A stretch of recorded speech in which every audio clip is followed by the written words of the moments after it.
श्री सद्गुरू ब्रह्मचैतन्य गोंदवलेकर महाराज यांचे 4 नोव्हेंबरचे प्रवचन. भगवंत सगुणात आले म्हणजे काय?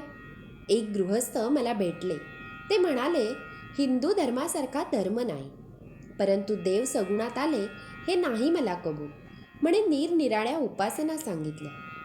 देव जर निर्गुण निराकार, तर राम, कृष्ण, शिव, दत्त अशा या एवढ्या निरनिराळ्या उपासना कशाला? पुढे एक दिवस त्यांच्याविषयी एका गृहस्थाने त्यांच्या घरी चौकशी केली. तेव्हा प्रत्येकजण निरनिराळे नाव घेऊन सांगू लागले. कोणी दादा घरी नाहीत असे म्हणाले, तर कोणी दामोदर घरी नाही म्हणाले, कोणी रावसाहेब नाहीत म्हणाले.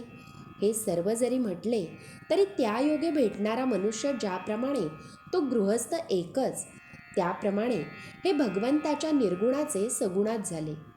भगवंत सगुणामध्ये आला की जे नियम आपल्याला लागू असतात तेच नियम त्यालाही लागू होतात.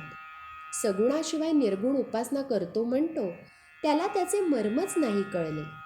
खरी तो सगुण उपासनाच करीत असतो, पण त्याला नाही ते कळत. आपले वेद, उपनिषदे, ब्रह्मसूत्रे आणि त्यावरची भाष्ये यांनी निर्गुण स्वरूपाची रूपरेषा काढून दिली. संतांनी तिच्यामध्ये रंग भरला आणि भगवंताचे सुंदर चित्र तयार केले. ही सगुण भक्ती होय. सगुण उपासने वाचून मोक्ष मिळणार नाही. उपासना याचा अर्थ अगदी निकट असणे, उपास्याचा गुण अंगी आणणे. तुळशीदासांनी रामोपासना अशी केली की ते स्वतः रामरूप बनले. तुळशीदासांचे रामायण ऐकत असता मनुष्य तल्लीन होऊन जातो. रामरूप होण्यासाठी रामासारखे निस्वार्थी बनले पाहिजे. रामाने जग माझ्याकरिता आहे असे न म्हणता मी जगाकरिता आहे असे म्हटले. हा खरा परमार्थ. एक पत्नीव्रत, सत्य भाषण हे रामाचे 2 प्रमुख गुण होते. इतर अवतारातही महत्त्वाच्या गोष्टी आहेत, परंतु सर्वात रामचरित्र प्रापंचिकांना अत्यंत आदर्श रूप आहे. रामचरित्र सर्वांना सर्व काळी आदरणीय आणि अनुकरणीय होय. रामचरित्र वाचताना, सांगताना अथवा ऐकताना आपण रामप्रेमात स्वतःला विसरून जाणे ही फार उच्च अवस्था होय. भगवंत हवासा वाटणे यामध्ये सर्व मर्म आहे.